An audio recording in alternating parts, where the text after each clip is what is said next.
Okay, here's what we're going to talk about today. This is a ISU members book.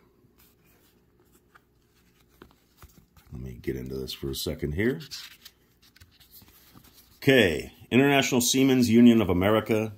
I love this. It's got all the union halls for some really badass unions on here who are all affiliated with the ILWU, especially during the 1930s, the big strike.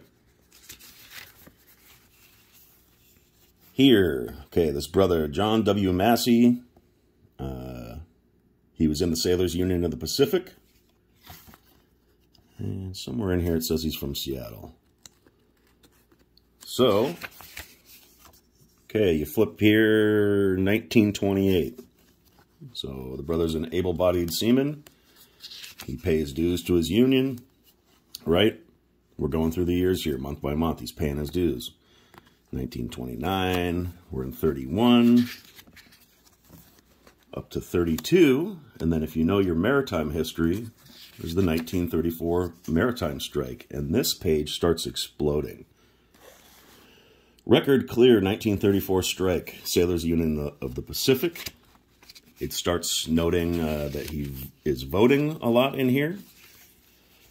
There's a lot of assessments, so 1936 strike assessment. You've got stamps from the Maritime Federation of the Pacific.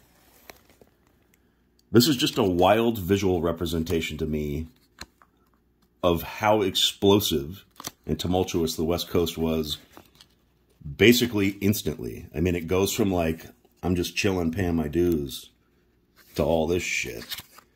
So just wanted to share this with you guys. I think it's awesome. What I was showing you at the beginning here is just some really awesome stuff from the time period. These are picket cards before we were ILWU or the ILA. So these are 1936, 37 picket cards with punches for every time this dude... This is a different guy. This isn't part of the same collection, just from the same time period. You got meal tickets.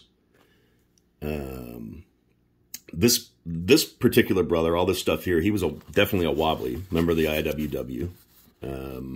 I've got a whole bunch of stuff from this dude, spanning several different unions, a lot of real radical shit.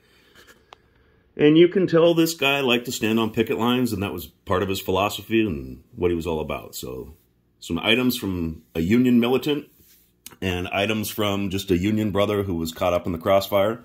Could have been a militant, I don't know.